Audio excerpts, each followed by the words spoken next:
and I remember very fondly visiting the school and the campus and having lunch in the cafeteria and talking to the students in the gymnasium. So thank you very much for calling me today. Pedro, the coronavirus has definitely affected how astronauts prepare for space. We have to maintain a safe distance with protection with a mask, and in the 2 months before launch, crew members go into quarantine or more strict protocols, and the last 3 weeks is very strict quarantine. Over.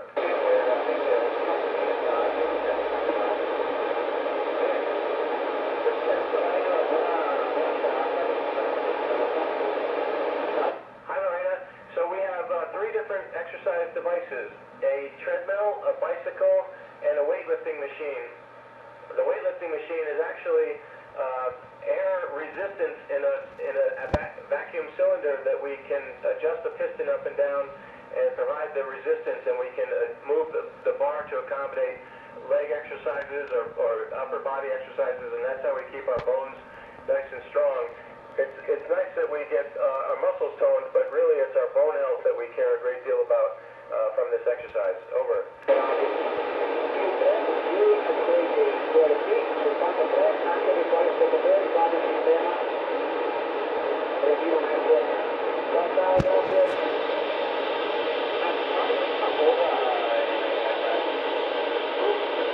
So George, thanks for the question. When I was a child, I liked sports a great deal, and I was had visions of playing sports or being a coach or being a referee in some kind of sporting event. I liked basketball a great deal. But as I grew older, I became more interested in math and science, and then ultimately an engineering degree in graduate school. And as I was learning all these academic things, I realized that being an astronaut is something that anybody can apply to do and fill out the packet to become one. So that's what motivated me as I grew more interest in science and technology. Over.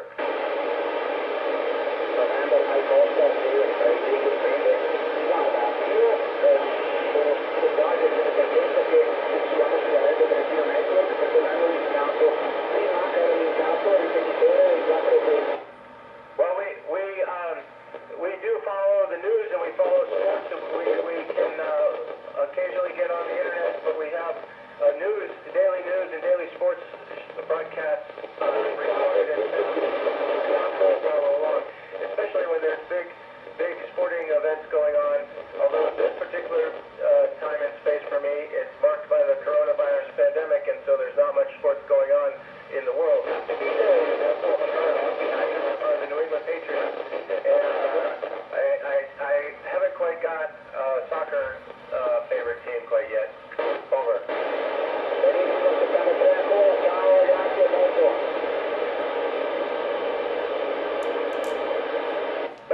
Nice question. So, since becoming an astronaut, the first memorable moment was the moment I received a phone call to tell me that I was chosen to become an astronaut. That was an amazing and a life-changing phone call.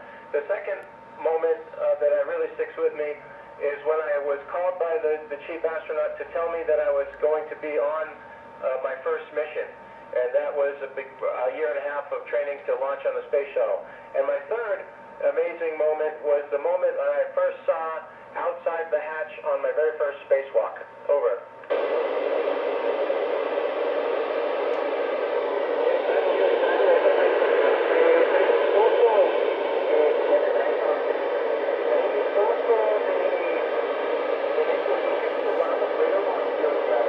Elena, that's an easy one for us because we very much know our goals. Our goal is to get humans on Mars. We will very likely take a intermediate step and return people to the moon sometime in the next handful of years as we sort that out. But by the time you are an astronaut, Elena, I think we will have people going to Mars. Over.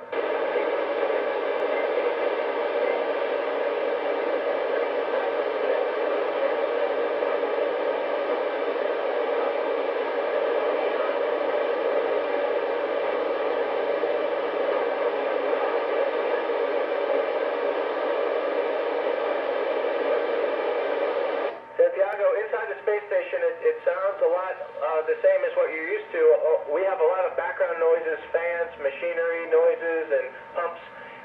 So it's a little bit noisy inside the space station. Outside the space station, it's a vacuum of space, and the sound does not propagate through the vacuum.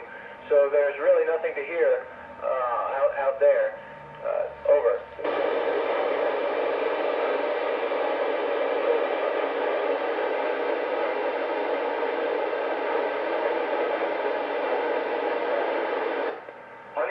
Space station, we've been very fortunate that we haven't had too many serious accidents, although one that I'm very familiar with was during a spacewalk 7 years ago. I was with an Italian astronaut named Luca Parmitano when his spacesuit malfunctioned and water was flowing into his helmet and filling up the inside volume of his helmet. We had to hurry up and get back in to get his helmet off. Over.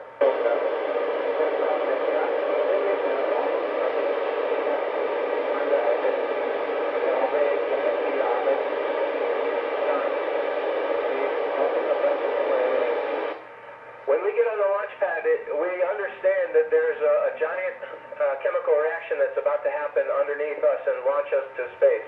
You don't feel the velocity, you feel the accelerations. So it's during this 8.5 minutes where the rocket is accelerating you and pushing you faster and faster that you feel pushed to the back of your seat. Are we scared? I wouldn't say we're scared because we have a great deal of training and preparation, and we know that there's backup systems for all the types of failures that we can think of, at least. So we have a healthy appreciation for what's happening on the launch day. Over.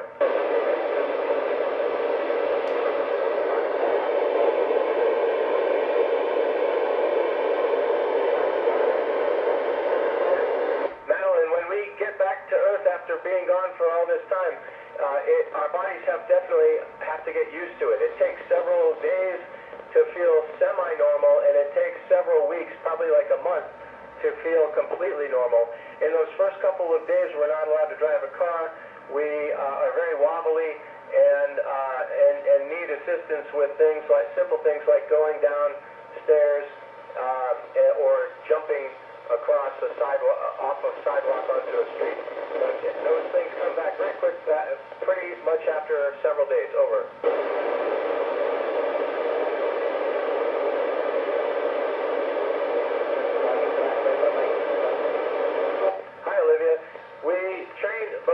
When we first get selected, when we have to learn all of the basic activities, this part takes maybe officially 2 years, but usually it takes folks about 5 years, maybe or so, 5 to 6 years before they find a machine, and that's just case by case. Once you get assigned to a particular you're ready to launch and come to the station. Over.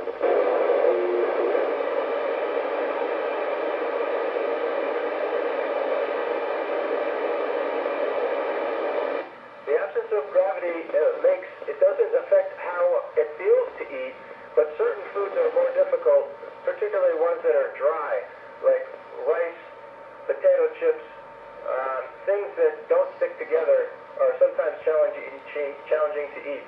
Things that are wet, where the surface tension of the food keeps it together, it's very convenient to eat this food. Over.